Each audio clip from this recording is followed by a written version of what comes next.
నమస్కారం. రేపటి విశిష్టతను ఇప్పుడు చూద్దాం. రేపు 7వ తారీఖు జూన్ నెల 2025వ సంవత్సరం శనివారం. శ్రీ విశ్వావసు నామ సంవత్సరం ఉత్తరాయణం గ్రీష్మ ఋతువు రోహిణి కార్తె. రేపు జ్యేష్ఠమాస శుక్లపక్ష ద్వాదశి తిథి పూర్తిగా. చిత్తా నక్షత్రం ఉదయం 9:40 వరకు, తదుపరి స్వాతి నక్షత్రం. వరియన యోగం ఉదయం 11:18 వరకు, తదుపరి పరిఘ యోగం. భవకరణం సాయంత్రం 6:03 వరకు, తదుపరి బాలవకరణం ఉంటాయి. సూర్యుడు వృషభ రాశి రోహిణి నక్షత్రం 4వ పాదంలో సంచరిస్తున్నాడు.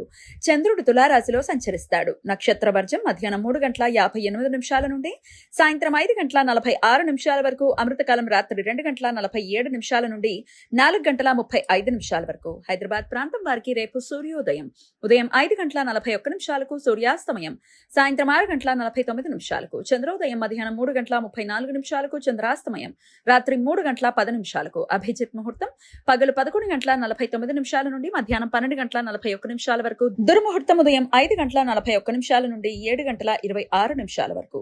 రాహుకాలం ఉదయం 8:58 నుండి 10:37 వరకు. గుళిక కాలం ఉదయం 5:41 నుండి 7:20 వరకు. యమగండం మధ్యాహ్నం 1:54 నుండి 3:32 వరకు.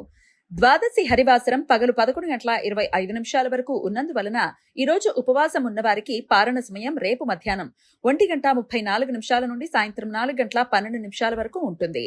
పారణ ప్రాతకాలంలో కానీ అపరాహ్న కాలంలో కానీ చేయాలి. హరివాసర సమయంలో పారణ చేయకూడదు. రేపు వైష్ణవ నిర్జల ఏకాదశి ఉపవాసం. రేపు ఉపవాసం ఉన్నవారికి పారణ సమయం ఎల్లుండి సూర్యోదయం నుండి ఉదయం 7:17 వరకు ఉంటుంది. రేపు శ్రీ ఆది శంకరాచార్యుల కైలాస గమనం.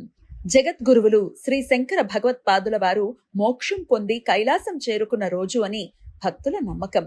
రేపు చంపక ద్వాదశి. ఒరిస్సా రాష్ట్రంలో ప్రధానమైన పండుగ.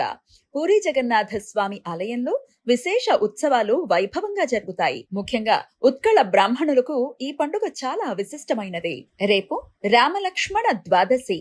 రామాయణ కథల ప్రకారం సంతానం కోసం ఈ ద్వాదశి రోజున దశరథ మహారాజు వ్రతాన్ని ఆచరించారు అని, ఫలితంగా రామలక్ష్మణులు జన్మించారు అని కథనం. సంతానం లేని దంపతులు ఈ రామలక్ష్మణ ద్వాదశిని పరిపూర్ణ శ్రద్ధతో, కఠిన ఉపవాస దీక్షతో వ్రతం చేయటం వలన పుత్ర సంతానం కలుగుతుంది అని, జన్మ సార్థకత ఏర్పడుతుంది అని నమ్మకం. శనివారం ద్వాదశి తిథి చిత్తా నక్షత్ర కలయిక ఉండటం చేత ద్విపుష్కర యోగం రేపు సూర్యోదయం నుండి ఉదయం 9:40 వరకు ఉంటుంది.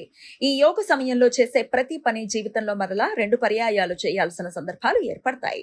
అందువలన ఈ సమయంలో ఎటువంటి తొందరపాటు, అశుభ నిర్ణయాలు తీసుకోకుండా జాగ్రత్తలు తీసుకోవాలి. ఈ సమయంలో బంగారం, వెండి, వజ్రాలు, స్థిరాస్తులు, వాహనాలు కొనుగోలు చేయడానికి అనుకూలం. కానీ ఈ సమయంలో న్యాయ, చట్టపరమైన చర్యలు తీసుకోవటానికి, చిన్న చిన్న అనారోగ్య లక్షణాలకు ఆసుపత్రిలో చేరటానికి, అప్పుల గురించి ప్రయత్నాలు చేయటానికి అనుకూలం కాదు.